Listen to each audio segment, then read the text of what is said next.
Translation, किसी एक भाषा में कही गई बात को दूसरी भाषा में कहना या लिखना ट्रांसलेशन कहलाता है। ट्रांसलेशन करते समय कुछ बातों को ध्यान में रखना आवश्यक है, जैसे दिए गए वाक्य या गद्यांश को अनुवाद करने से पूर्व भली भांति पढ़ हुआ समझ लेना चाहिए कि अमुक वाक्य या गद्यांश किस टेंस में है, सेंटेंस कैसा है, एक्सेट्रा। टेंस मतलब काल या समय। इंग्लिश में टेंस 3 प्रकार के होते हैं: present, past and future. Present tense यानी वर्तमान काल, पास्ट टेंस भूतकाल और फ्यूचर टेंस भविष्य काल। प्रत्येक टेंस के 4 प्रकार होते हैं, जिनमें indefinite tense, continuous tense, perfect tense और परफेक्ट कॉन्टिन्यूअस टेंस। टेंस को आइडेंटिफाई करने के बाद हमें ये देखना है कि सेंटेंस कैसा है। सेंटेंस यानी वाक्य। सेंटेंस मेनली अफर्मेटिव या पॉजिटिव,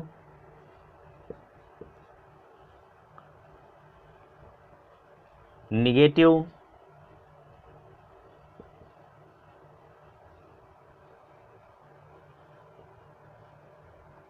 इंटरोगेटिव और इंटरोगेटिव निगेटिव। इस प्रकार से 4 सेंटेंस होते हैं। यहाँ पर अफर्मेटिव या पॉजिटिव और निगेटिव को असर्टिव सेंटेंस भी कहा जाता है। तो असर्टिव सेंटेंस में पॉजिटिव सेंटेंस और निगेटिव सेंटेंस दोनों आते हैं। इस प्रकार से आज हम लोग बात करेंगे प्रेजेंट टेंस और इसके रूपों पर। तो प्रेजेंट टेंस नोट करते चलें आप लोग। प्रेजेंट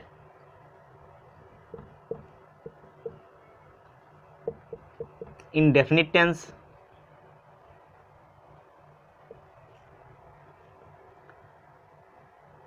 प्रेजेंट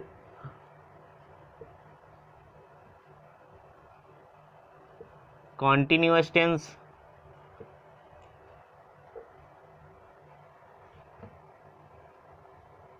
प्रेजेंट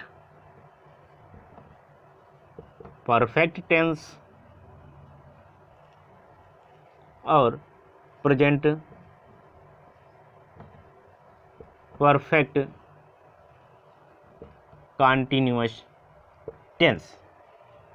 आज हम लोग प्रेजेंट टेंस के इनडेफिनिट पार्ट्स को लेंगे और इसके चारों सेंटेंस यानी अफर्मेटिव, निगेटिव, इंटरोगेटिव निगेटिव का ट्रांसलेशन कैसे करेंगे ये बताते हैं।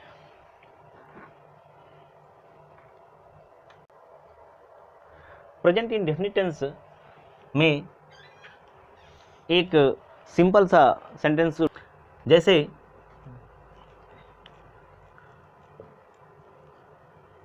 तुम एक पत्र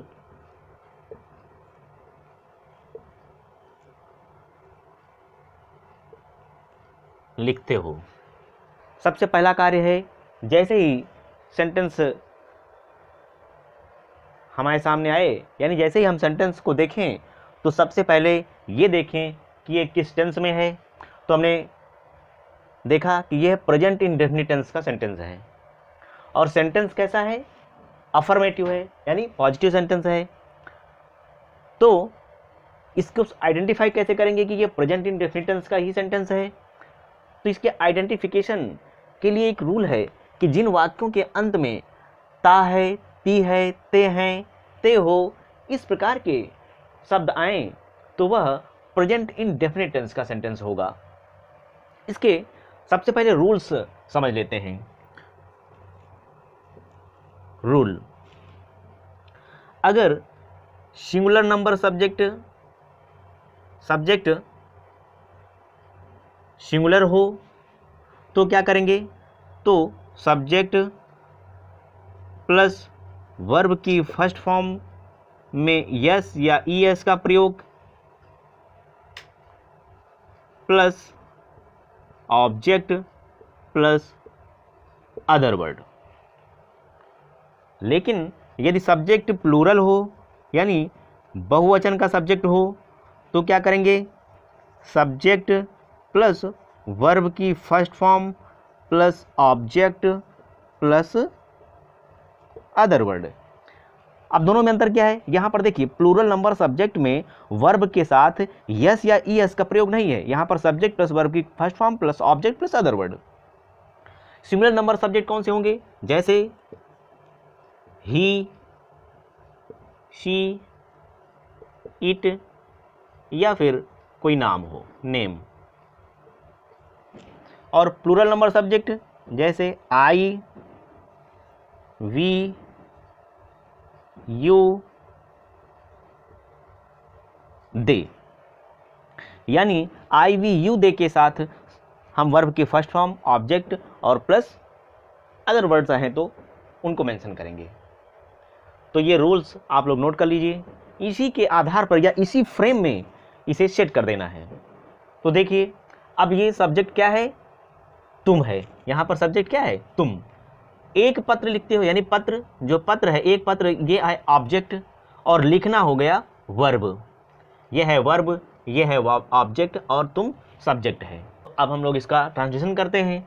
देखिए सबसे पहले क्या करेंगे, सब्जेक्ट है प्लूरल नंबर का यानी आई, वी, यू, दे, यू है तो सब्जेक्ट लिख लेंगे, सब्जेक्ट लिख लेते हैं यू प्लस वर्ब की फर्स्ट फॉर्म, तो वर्ब है लिखना यानी राइट, यू राइट। अब देखिए प्लस ऑब्जेक्ट, ऑब्जेक्ट क्या है, एक पत्र, यू राइट अ लेटर हो जाएगा, यू राइट अ लेटर। अब देखिए इतना हो गया कि तुम एक पत्र लिखते हो, you write a letter, complete. इस प्रकार से ये अफर्मेटिव सेंटेंस या पॉजिटिव सेंटेंस है जिसका ट्रांसलेशन इस रूल के आधार पर हुआ। यही अगर इसका नेगेटिव सेंटेंस लिया जाए, कि इसी को लेकर के मैं चारों प्रकार के सेंटेंस की बात कर लूँगा कि इसके नेगेटिव, इंटरोगेटिव और इंटरोगेटिव नेगेटिव पर, तो आप लोग रूल्स नोट कर लीजिए, फिर आगे बात करते हैं। तो हम लोग इसका नेगेटिव सेंटेंस लेते हैं कि तुम एक पत्र नहीं लिखते हो, हिंदी में होगा तुम एक पत्र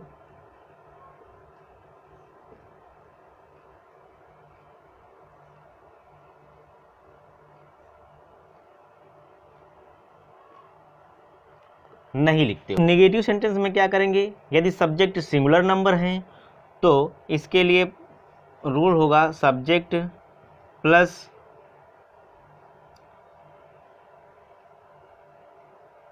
डज नॉट प्लस वर्ब की first form plus object plus other word. यदि सब्जेक्ट प्लूरल नंबर का है यानी बहुवचन करता है तो क्या करेंगे, तब सब्जेक्ट प्लस डू नॉट यानी प्लूरल नंबर सब्जेक्ट के साथ डू नॉट का प्रयोग होगा, जबकि सिंगुलर नंबर सब्जेक्ट के साथ डज नॉट का प्रयोग होगा। तो subject plus do not plus verb की first form plus object plus other word. तब देखिए अब इसी फ्रेम में इसे सेट करना है। अब ये देखिए कि तुम एक पत्र नहीं लिखते हो, यह एक नेगेटिव सेंटेंस है।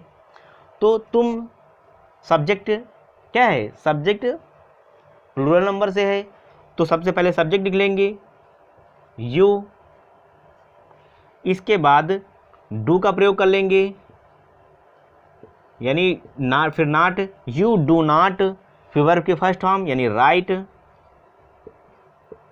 You do not write a letter, फिर ऑब्जेक्ट आ गया, you do not write a letter या you don't write a letter, यानी तुम एक पत्र नहीं लिखते हो। इसी प्रकार से इसका इंटरोगेटिव सेंटेंस कर,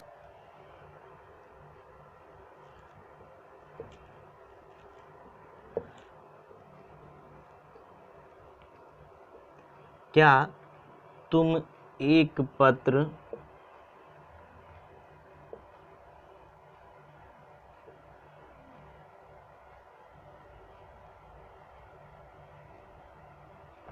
लिखते हो। अब देखिए, सबसे पहले इसका रूल समझ लीजिए। अभी निगेटिव सेंटेंस करते समय मैंने बताया था कि निगेटिव सेंटेंस में डू नॉट या डज नॉट का प्रयोग करते हैं, तो वही जो हेल्पिंग वर्ब है डू या डज, इन्हें इंटरोगेटिव सेंटेंस बनाते समय इन्हें सबसे पहले लिखेंगे, यानी डू या डज का प्रयोग प्लस सब्जेक्ट प्लस वर्ब की first form plus object plus other word. यदि ये दूसरे प्रकार का इंटरोगेटिव सेंटेंस हो, यही जो इंटरोगेटिव वर्ड है या वाक्य के बीच में आए, जैसे क्या तुम एक पत्र लिखते हो, ये वाक्य के पहले ही क्या आ गया, लेकिन यही ऐसा हो कि तुम एक पत्र क्यों लिखते हो, यदि ये इंटरोगेटिव वर्ड जैसे how, when, how much, how many, where, इस प्रकार के वर्ड यानी क्वेश्चन वर्ड बीच में आए, तो हमें उनकी स्पेलिंग पहले लिखनी है, देन डू या does plus subject plus verb की first form plus object plus other word. Subject है यहाँ पर तुम, तो इसके अकॉर्डिंग सबसे पहले हमें क्या प्रयोग लिखना है, डू, फिर उसके बाद सब्जेक्ट का प्रयोग कर लेंगे डू यू, फिर वर्ब का प्रयोग यानी वर्ब का प्रयोग कर लेंगे, तो do you write, do you write, फिर ऑब्जेक्ट अ लेटर, ये हो गया do you write a letter, क्या तुम एक पत्र लिखते हो। कि इसी प्रकार से अगर इसका निगेटिव सेंटेंस दिया जाए कि क्या तुम एक पत्र नहीं लिखते हो, क्या तुम एक पत्र नहीं लिखते हो, तो उस दौरान क्या करना होगा, यानी इंटरोगेटिव निगेटिव सेंटेंस के रूल्स के लिए हमें वर्ब के पहले यानी यहाँ पर डू या does plus subject plus not plus verb की first form plus object plus other word. तो अब देखिए, इसी प्रकार से यदि अगर इसका इंटरोगेटिव निगेटिव बनाया जाए कि क्या तुम एक पत्र नहीं लिखते हो, अगर तुम एक पत्र नहीं लिखते हो, इस प्रकार से कर लिया जाए, तो क्या होगा, डू यू नॉट, देखिए इसी फ्रेम में सेट करना है, डू ले लिया गया, डू सब्जेक्ट यू है ही, फिर नॉट, तो do you not write a letter, ये हो गया। इसी तरीके से अगर दूसरे प्रकार का इंटरोगेटिव सेंटेंस लिया जाए, जो मैंने अभी बताया था कि जैसे हो कि तुम एक पत्र क्यों लिखते हो, तुम एक पत्र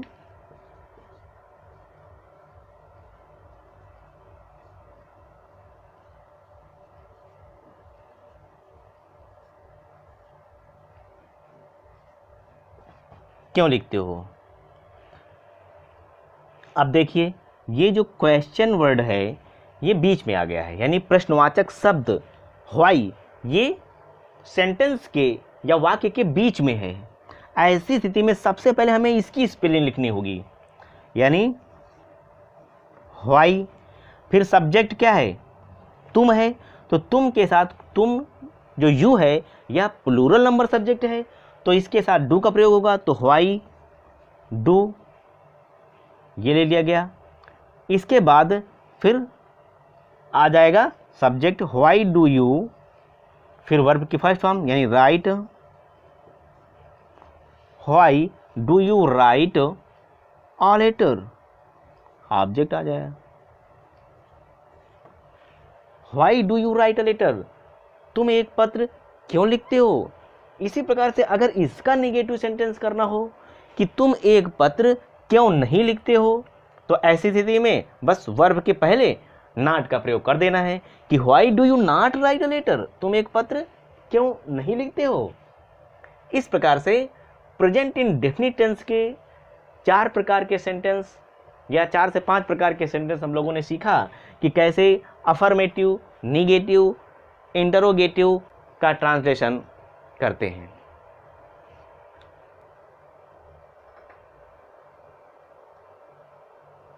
ट्रांसलेशन करते समय वर्ब की जानकारी नितांत आवश्यक है।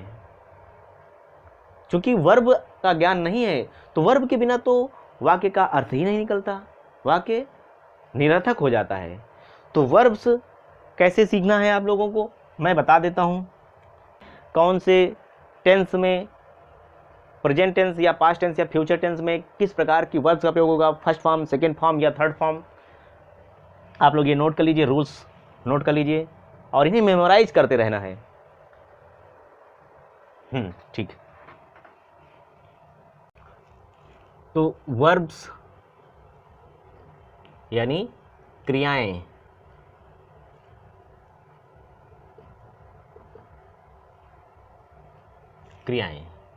वर्ब्स के 3 रूप होते हैं, present, past and past participle, यानी first form, second form and third form.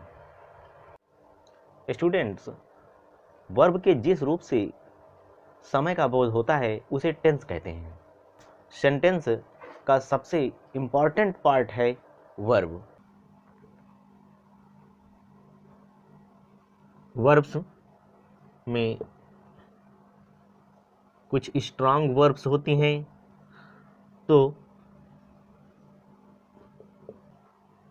Verbs कुछ स्ट्रांग वर्ब्स होती हैं तो कुछ वीक वर्ब्स। स्ट्रांग वर्ब्स के ग्रुप ए में वे वर्ब्स रखी जाती हैं जिनका पास्ट और पार्टिसिपल या फिर जिनका सेकेंड और थर्ड फॉर्म फर्स्ट फॉर्म के वोवेल्स के बदलने से बनते हैं। तो जैसे एग्जाम्पल स्वरूप या एग्जाम्पल जैसे अवेक, अवेक, अवेक मतलब क्या होता है, जागना। तो इसका वॉवेल क्या है, इसमें इस स्पेलिंग में वॉवेल है ए एंड ई। तो इंग्लिश में वॉवेल्स कौन कौन से होते हैं, जैसे आप लोग जानते ही हैं, ए, ई, आई, ओ, यू, ये इंग्लिश में वॉवेल्स होते हैं, ए, ई, आई, ओ, यू। स्ट्रांग वर्ब्स के ग्रुप ए में वे वर्ब्स रखी जाती हैं जिनके सेकेंड और थर्ड फॉर्म फर्स्ट फॉर्म के वॉवेल में बदलाव से बनते हैं। तो अवेक, इसका सेकेंड फॉर्म क्या हो जाएगा, अवोक, और थर्ड फॉर्म भी अवोक। ऐसे इसी प्रकार से दूसरा एग्जाम्पल एक ले लेते हैं, नोट करते चले आप लोग। जैसे कम। अब यहाँ पर ओ वॉवेल है तो सेकेंड फॉर्म हो जाएगा केम, और थर्ड फॉर्म फिर कम हो जाएगा। ये जैसे ड्रिंक, ड्रिंक मतलब पीना, सेकेंड फॉर्म ड्रैंक, और थर्ड फॉर्म क्या हो जाएगा, देखो यहाँ पर आई वॉवेल है, फिर आई का बदलाव ए में हो गया, ए वॉवेल है, drink drank, drank second form, और थर्ड फॉर्म हो जाएगा ड्रंक। अब देखिए ए का बदलाव यू में हो गया, तो drink drank drunk, first form second form third form. अब ऐसे ही स्ट्रॉन्ग वर्ब्स के अंतर्गत ग्रुप बी में वे वर्ब्स आती हैं जिनके सेकेंड फॉर्म तो फर्स्ट फॉर्म के वॉवेल के बदलने से बनते हैं, जबकि third form E N, N E या एन के जोड़ने से बनते हैं। जैसे ब्रीक एग्जाम्पल लेते हैं, BREAK, BREAK, ब्रीक मतलब होता है तोड़ना, तो इसका सेकेंड फॉर्म हो जाएगा ब्रोक, और इसका थर्ड फॉर्म हो जाएगा ब्रोकन, ब्रोकन। तो यहां पर देखिए एन, लास्ट में एन के जुड़ जाने से इसका थर्ड फॉर्म बन गया, और सेकेंड फॉर्म में वॉवेल के बदलने से सेकेंड फॉर्म बन जाता है। इसी प्रकार से जैसे डू, डिड एंड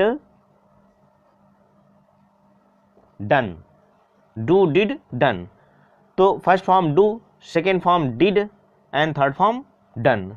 तो यहां पर भी देखिए कि डू में ओ आई में कन्वर्ट हो गया, तो यह सेकेंड फॉर्म बन गया, और इसी प्रकार से थर्ड फॉर्म में एन ई लग गया, डू में एन ई लग गया। मैंने बताया था कि स्ट्रॉन्ग वर्ब्स के अंतर्गत ग्रुप बी में वे वर्ब्स आते हैं जिनके सेकेंड फॉर्म वॉवेल के बदलने से बनते हैं, जबकि third form E N, N E या एन जुड़ जाने से बनते हैं। तो ये है। अब वीक वर्ब्स में कौन कौन सी वर्ब्स आती हैं ये देख लेते हैं, आप लोग इसे नोट करते हैं, और इसी प्रकार की कुछ इंपॉर्टेंट वर्ब्स की एक लिस्ट बना लेनी है और उसे बार बार दोहराना है। इस प्रकार से आप लोग इसे मेमोराइज कर लेंगे तो टेंस या सेंटेंस करते समय कोई दिक्कत नहीं होगी, आराम से कर ले जाएंगे। वीक वर्ब्स में ग्रुप ए में वे वर्ब्स आते हैं जिनके सेकेंड और थर्ड फॉर्म एक जैसे ही होते हैं। जैसे मैं एडवाइस लेता हूं, एडवाइस, एडवाइस इसका सेकेंड फॉर्म हो जाएगा एडवाइज्ड, और थर्ड फॉर्म भी हो जाएगा एडवाइज्ड। इसी प्रकार से वीक वर्ब्स के अंतर्गत ग्रुप बी में वे वर्ब्स आती हैं जिनके तीनों फॉर्म यानी first form, second form, third form एक जैसे ही होते हैं। जैसे बर्स्ट, BURST, बर्स्ट, बर्स्ट मतलब क्या होता है, फटना, तो इसका सेकेंड फॉर्म भी बर्स्ट और थर्ड फॉर्म भी बर्स्ट होता है। तो इस प्रकार से वर्ब्स और वर्ब्स के अंतर्गत strong verbs, weak verbs. Strong verbs में कुछ वर्ब्स ऐसी होती हैं जिनके सेकेंड और थर्ड फॉर्म वॉवेल के बदलने से बनते हैं, जबकि कुछ वर्ब्स ऐसी होती हैं जिनके सेकेंड फॉर्म तो फर्स्ट फॉर्म के वॉवेल के बदलने से बन जाते हैं, लेकिन थर्ड फॉर्म या past participle N, E N या एन ई के जुड़ने से बनते हैं। साथ ही वीक वर्ब्स में ग्रुप ए में वे वर्ब्स आती हैं जिनके सेकेंड और थर्ड फॉर्म एक जैसे ही होते हैं, जबकि ग्रुप बी में वे वर्ब्स आते हैं जिनके तीनों form present, past and past participle यानी फर्स्ट फॉर्म, सेकेंड फॉर्म और थर्ड फॉर्म एक जैसे होते हैं। Simple past tense.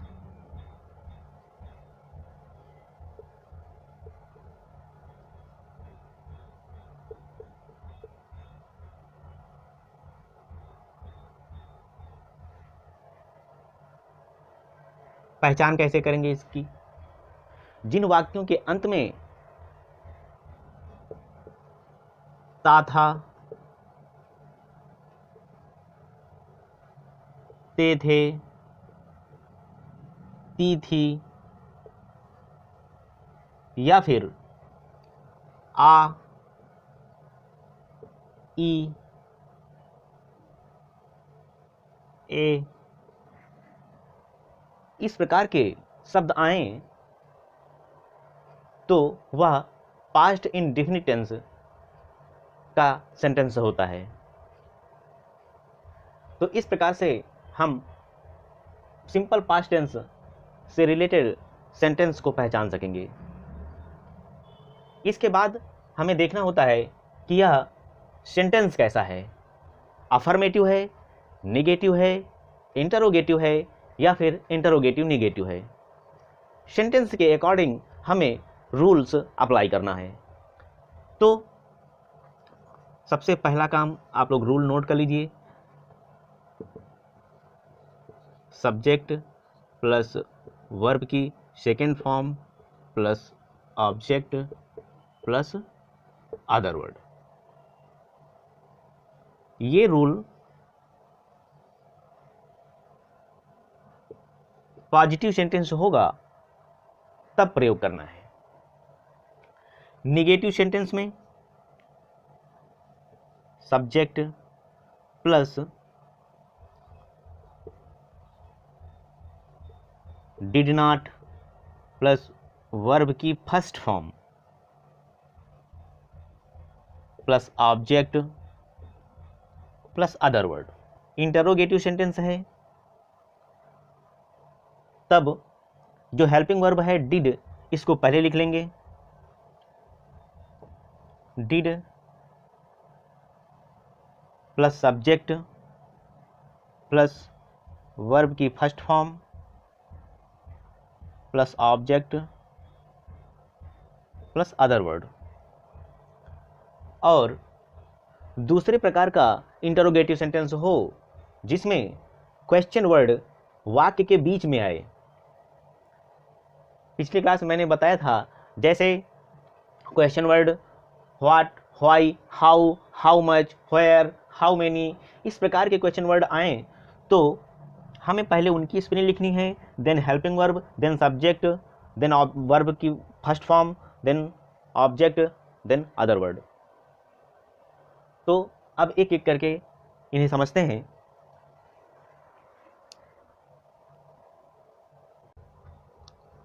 एक एग्जाम्पल लेकर मैं आप लोगों को समझाता हूं। जैसे मैं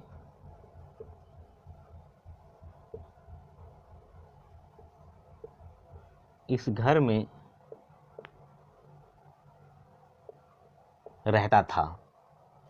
तो यहां पर देखिए ता था, मैंने बताया था भी कि जब वाक्य के अंत में ता था, ते थे, ती थी, इस प्रकार के शब्द आए तो वह सिंपल पास्ट टेंस का सेंटेंस होता है। अब रूल्स के अकॉर्डिंग हमें इसका ट्रांसलेशन करना है। तो इसमें सब्जेक्ट क्या है? सब्जेक्ट है आई, और इसके बाद वर्ब की सेकेंड फॉर्म का प्रयोग होगा। तो वर्ब यहां पर क्या है? रहना। तो इसका हो जाएगा लिव्ड, आई लिव्ड, मैं रहता था। इतना हो गया। अब कहां पर रहता था? इस घर में रहता था। तो ये है ऑब्जेक्ट, तो आई लिव्ड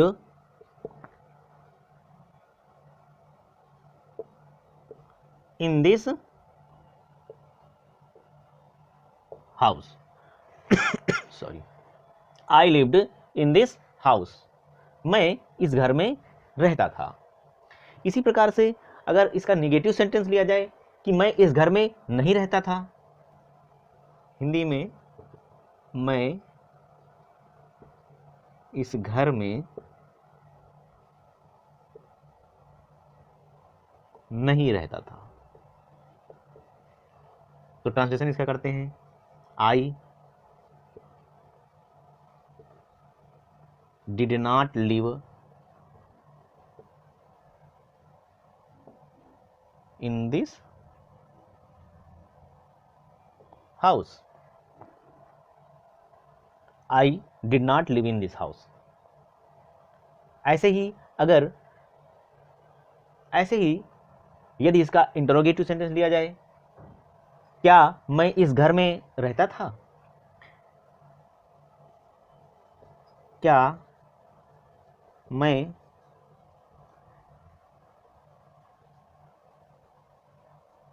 इस घर में रहता था? तो जो हेल्पिंग वर्ब है डिड, इसका प्रयोग सबसे पहले कर लेंगे। डिड, देन सब्जेक्ट है आई, तो डिड आई लिव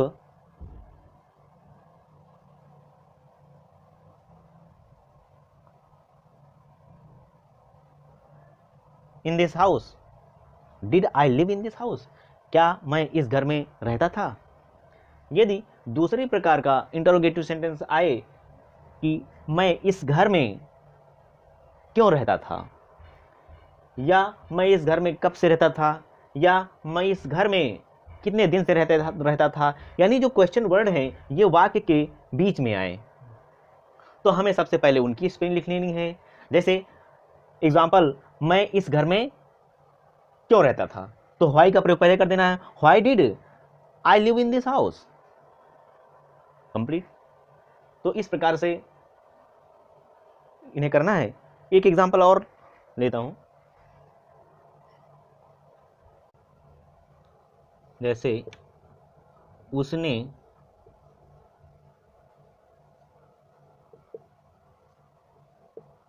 अपने पिता को एक पत्र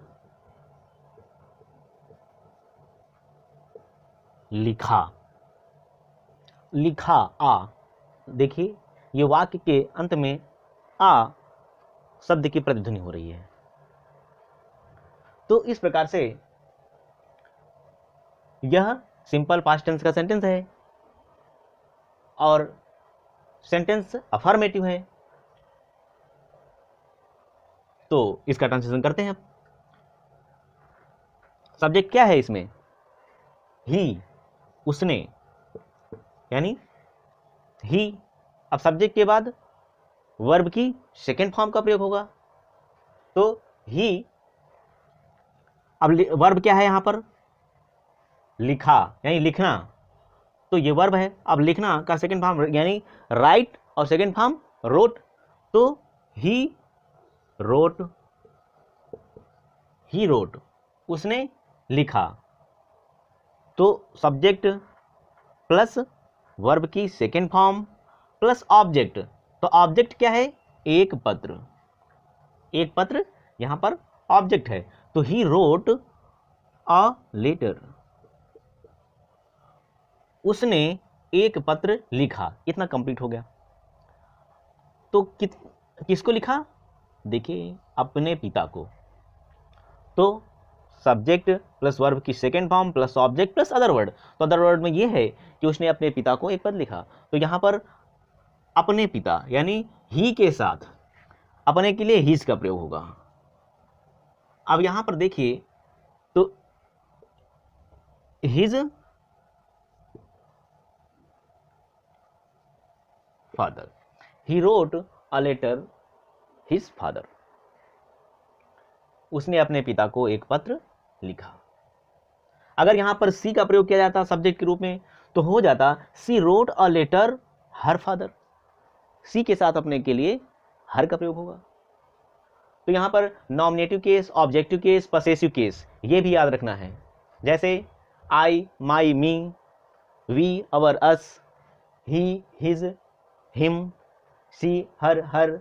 इस प्रकार से ये नॉमिनेट किसी भी सब्जेक्ट, कुछ इंपॉर्टेंट सब्जेक्ट होते हैं जिनके nominative case, possessive case, objective case याद करना जरूरी है। तो उसने अपने पिता को एक पत्र लिखा। अगर इसका नेगेटिव किया जाए, उसने अपने पिता को एक पत्र नहीं लिखा, तो he did not write a letter his father. यहां पर फिर वर्ब की फर्स्ट फॉर्म आ जाएगी जब डिड नॉट का प्रयोग होगा। उसने अपने पिता को एक पत्र लिखा, तो डिड का प्रयोग पहले आ जाएगा। Did he write a letter his father, ऐसे करना है। यदि ये नोट कर लो आप लोग। एक दूसरे प्रकार का एग्जांपल लेते हैं, जैसे वह कभी देर से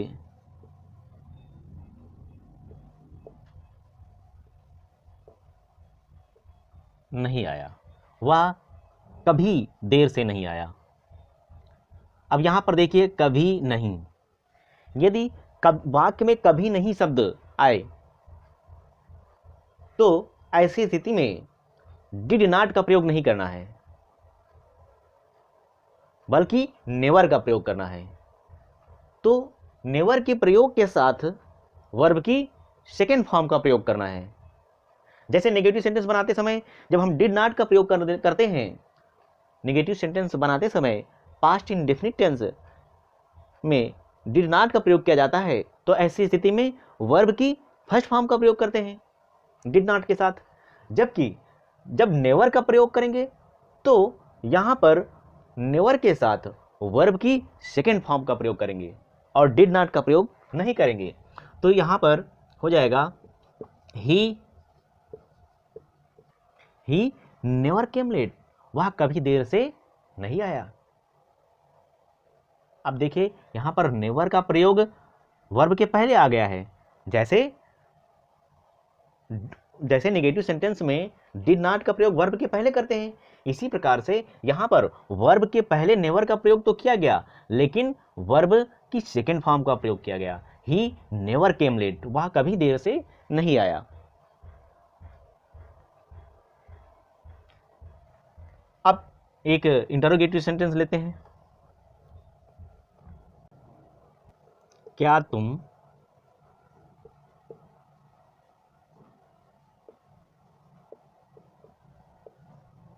स्कूल गए? अब यहां पर देखिए वाक्य के अंत में ये शब्द आ गया, तो ऐसी स्थिति में हम ये जान जाते हैं कि यह सिंपल पास्ट टेंस का सेंटेंस है। और सेंटेंस कैसा है? इंटरोगेटिव।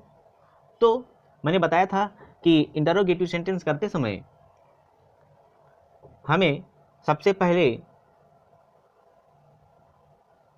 यह देखना है कि क्वेश्चन वर्ड वाक्य के पहले है या वाक्य के बीच में। तो यहां पर देखिए ये वाक्य के पहले ही है, क्या तुम स्कूल गए? तो अब हमें क्या करना है, जब वाक्य के पहले ही क्वेश्चन वर्ड हो तो हमें हेल्पिंग वर्ब पहले लिख लेनी है। तो हेल्पिंग वर्ब के रूप में पास्ट इंडेफिनिट या सिंपल पास्ट टेंस में डिड का प्रयोग करते हैं, तो यहां पर डिड का प्रयोग पहले कर लेंगे।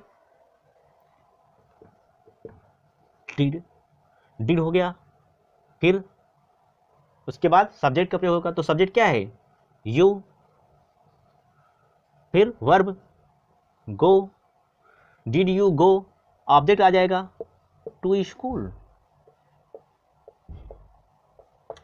Did you go to school, क्या तुम स्कूल गए? यदि क्वेश्चन इस प्रकार से आ जाए कि तुम स्कूल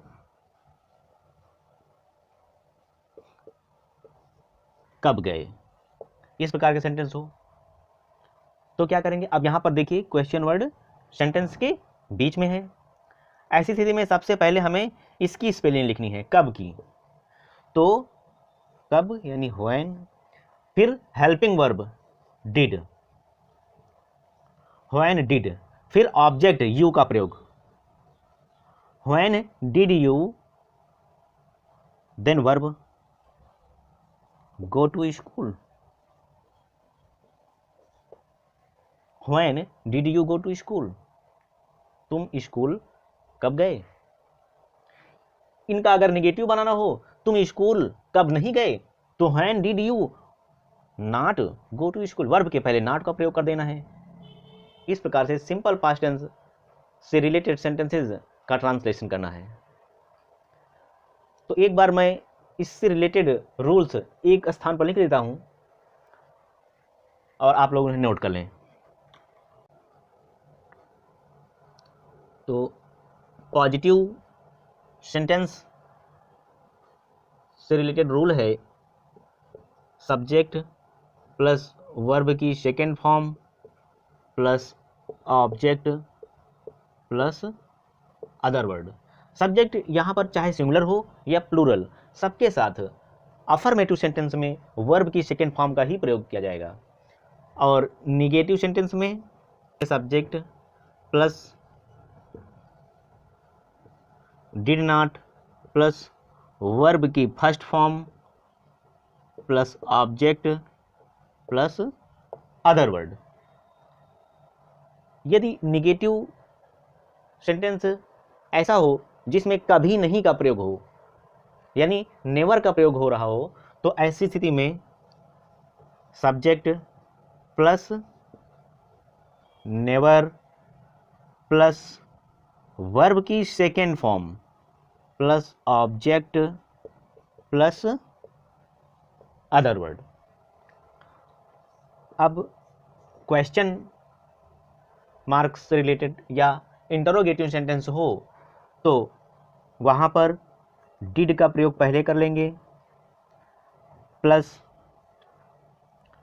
सब्जेक्ट प्लस वर्ब की first form plus object plus other word. अब क्वेश्चन वर्ड अगर सेंटेंस के बीच में आ रहा हो तो यहाँ पर जो क्वेश्चन वर्ड्स हैं उनका प्रयोग पहले कर लेंगे। इसी प्रकार से इसका निगेटिव बनाना हो तो वर्ब के पहले नॉट का प्रयोग कर लेंगे, यानी question word plus did plus subject plus not plus verb की first form plus object plus other word. तो ये रूल्स आप लोग नोट कर लें। सिंपल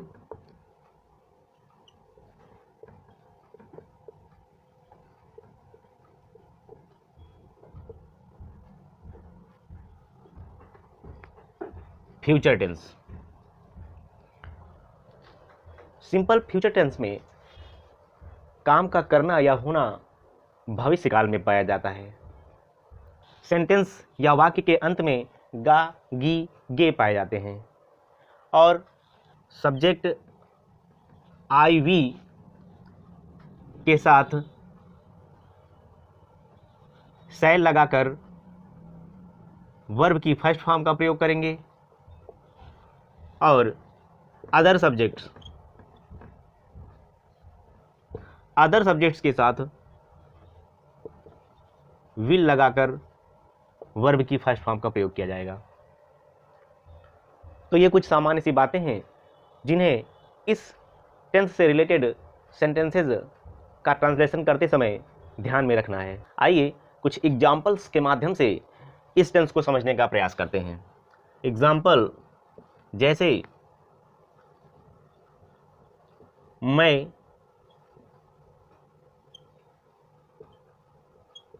एक पत्र लिखूंगा। मैं एक पत्र लिखूंगा। अभी मैंने बताया था कि इनकी पहचान कैसे होगी, वाक्य के अंत में गा गी गे पाए जाएंगे।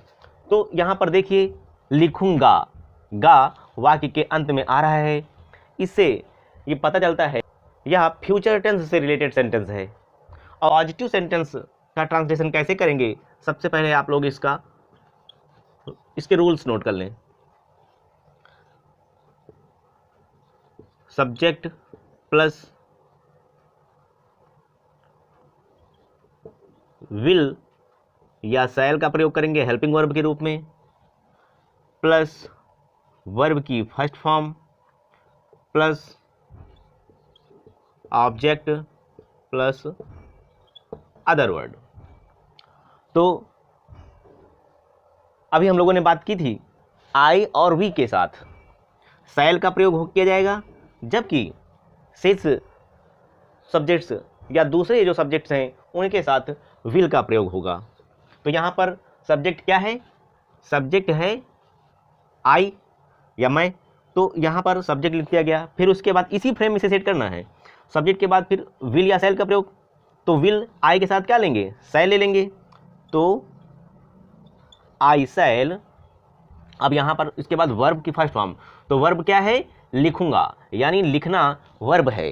तो लिखना यानी राइट, इसका फर्स्ट फॉर्म आ जाएगा राइट। आई शैल राइट, मैं लिखूंगा। ऑब्जेक्ट क्या है? अब इसके बाद ऑब्जेक्ट का नंबर है, ऑब्जेक्ट है अ लेटर, एक पत्र। आई शैल राइट अ लेटर, मैं एक पत्र लिखूंगा। इसके बाद इसका निगेटिव सेंटेंस कैसे करेंगे? यदि नेगेटिव सेंटेंस में हो मैं एक पत्र नहीं लिखूंगा, तो वर्ब के पहले नॉट का प्रयोग कर देना है। जैसे I shall not write a letter. यदि इसका इंटरोगेटिव हो तो तब कैसे करेंगे? इसे नोट कर लीजिए आप लोग, फिर आगे बताते हैं। अब देखिए यहां पर है क्या मैं एक पत्र लिखूंगा, ये एक इंटरोगेटिव सेंटेंस बन गया, यानी प्रश्नवाचक वाक्य। तो यहां पर इस प्रश्नवाचक वाक्य में क्या का प्रयोग पहले हुआ है? प्रश्नवाचक शब्द वाक्य के पहले आए तो जो हेल्पिंग वर्ब है विल या शैल, उनका प्रयोग पहले कर देना है। तो यहां पर जो सब्जेक्ट है मैं या आई, इसके साथ शैल का प्रयोग किया जाएगा, तो शैल का प्रयोग पहले कर लेंगे, shall. Then subject shall I, then verb shall I write, then object a letter. प्रश्नवाचक चिन्ह लगाना ना भूलें। तो शैल आई राइट अ लेटर, क्या मैं एक पत्र लिखूंगा? तो इसका रूल क्या है? सबसे पहले विल या शैल का प्रयोग करेंगे, देन सब्जेक्ट, देन वर्ब की first form, then object, then other word. अब देखिए इसी फ्रेम में है ये, शैल का प्रयोग कर लिया गया, फिर उसके बाद सब्जेक्ट आ गया, फिर वर्ब की फर्स्ट फॉर्म, फिर object shall I write a letter, क्या मैं एक पत्र लिखूंगा। कुछ और एग्जांपल्स लेकर के इसे समझते हैं।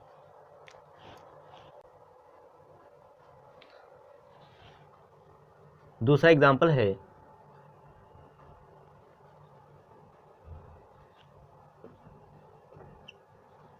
अनुष्का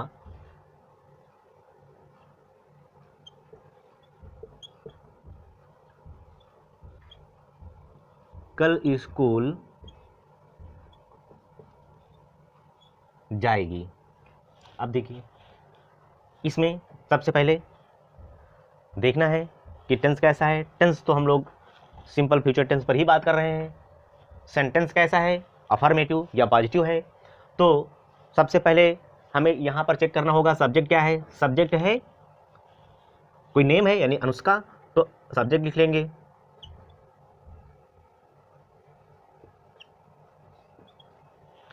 अनुष्का। देन विल या शैल का प्रयोग करेंगे। तो मैंने अभी बताया था कि आई वी के साथ तो शैल का प्रयोग करेंगे, लेकिन अदर सब्जेक्ट्स के साथ विल का प्रयोग किया जाएगा। तो यहां पर विल का प्रयोग हो जाएगा, अनुष्का विल, देन वर्ब का प्रयोग होगा, then object to school, Anushka will go to school, Anushka school जाएगी। अब यहां पर देखिए कल का प्रयोग हुआ है, तो फ्यूचर टेंस में कल के लिए टुमारो शब्द का प्रयोग किया जाएगा, तो यहां पर हो जाएगा tomorrow. Anushka will go to school tomorrow, Anushka कल स्कूल जाएगी। इसका निगेटिव सेंटेंस क्या हो जाएगा? अनुष्का कल स्कूल नहीं जाएगी। तो ऐसी स्थिति में हमें वर्ब के पहले नॉट का प्रयोग कर देना है, Anushka will not go to school tomorrow. फिर इसका इंटरोगेटिव बनाना हो, क्या अनुष्का कल स्कूल जाएगी, तो विल का प्रयोग पहले कर देना है और शेष एज इट इज, यानी will Anushka go to school tomorrow. और इसका इंटरोगेटिव नेगेटिव सेंटेंस बनाना हो तो will Anushka not go to school tomorrow. ऐसे इसके सेंटेंसेस का ट्रांसलेशन करना है। कुछ और एग्जांपल्स लेते हैं। जब सेंटेंस में हाउ मच,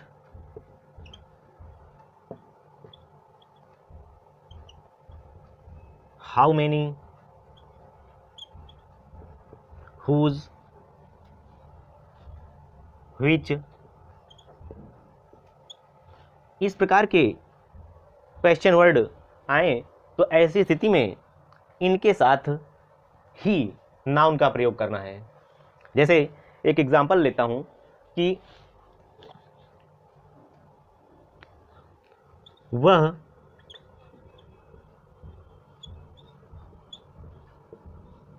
कितनी किताबें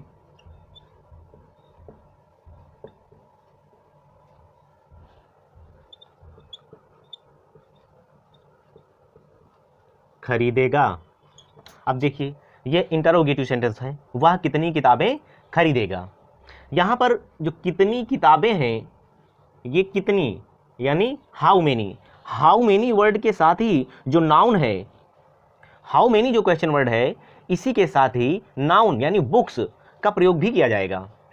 तो इसका ट्रांसलेशन कैसे करेंगे?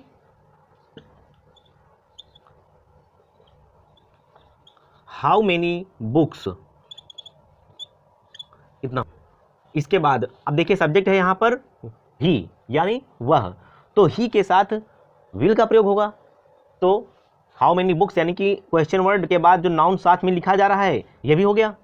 इसके बाद विल का प्रयोग होगा, सब्जेक्ट ही के अकॉर्डिंग फिर विल का प्रयोग कर देंगे। तो how many books will, then subject he, then verb buy, question mark लगा दें। तो how many books will he buy, वह कितनी किताबें खरीदेगा। इस प्रकार से ऐसे सेंटेंसेस का ट्रांसलेशन करेंगे। एक और एग्जांपल लेते हैं, जैसे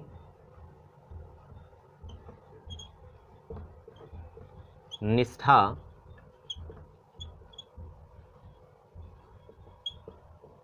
कौन सा गाना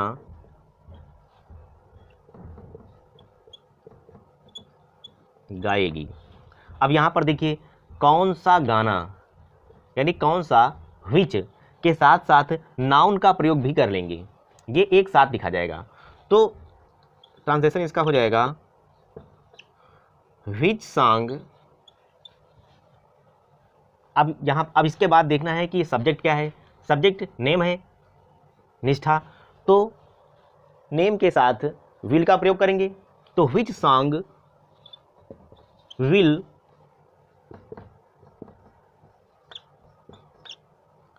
निष्ठा, इसके बाद वर्ब का प्रयोग कर लेंगे सिंग। व्हिच सॉन्ग विल निष्ठा सिंग, निष्ठा कौन सा गाना गाएगी। जैसे वह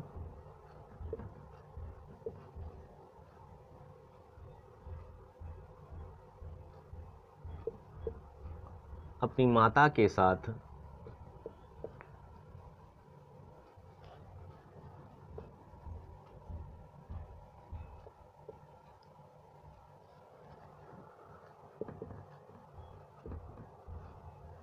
दिल्ली जाएगी।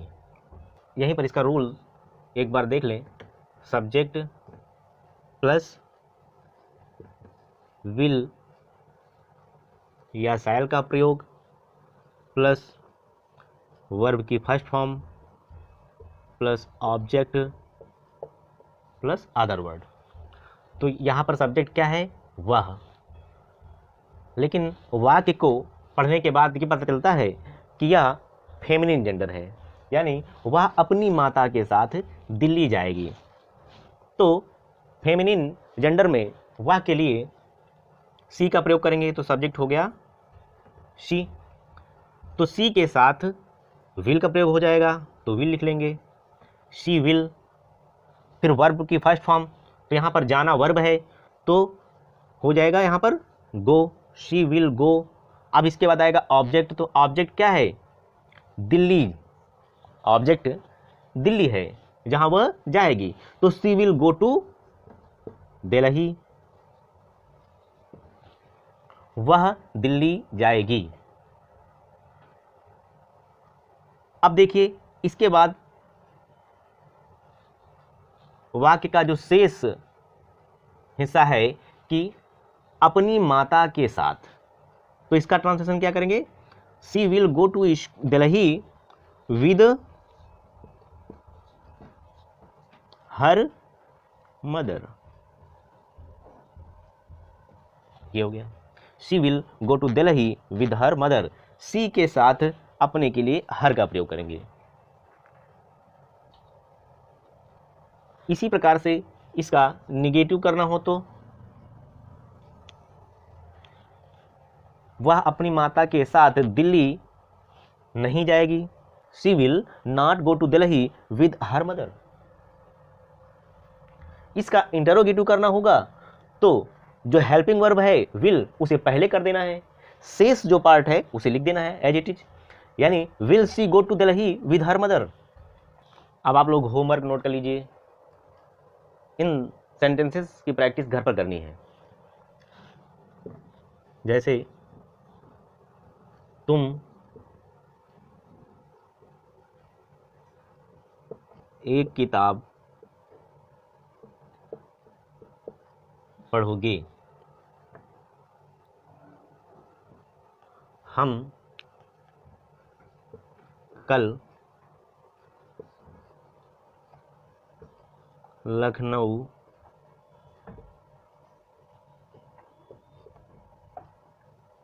नहीं जाएंगे।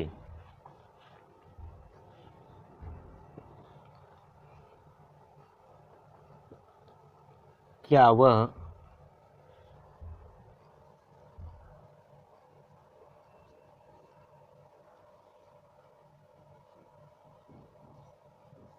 अपनी मम्मी के साथ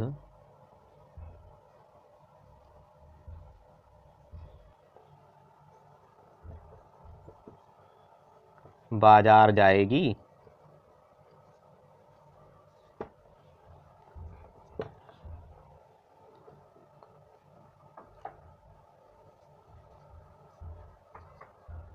रमेश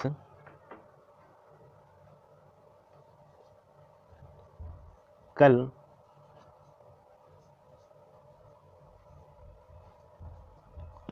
कौन सा खेत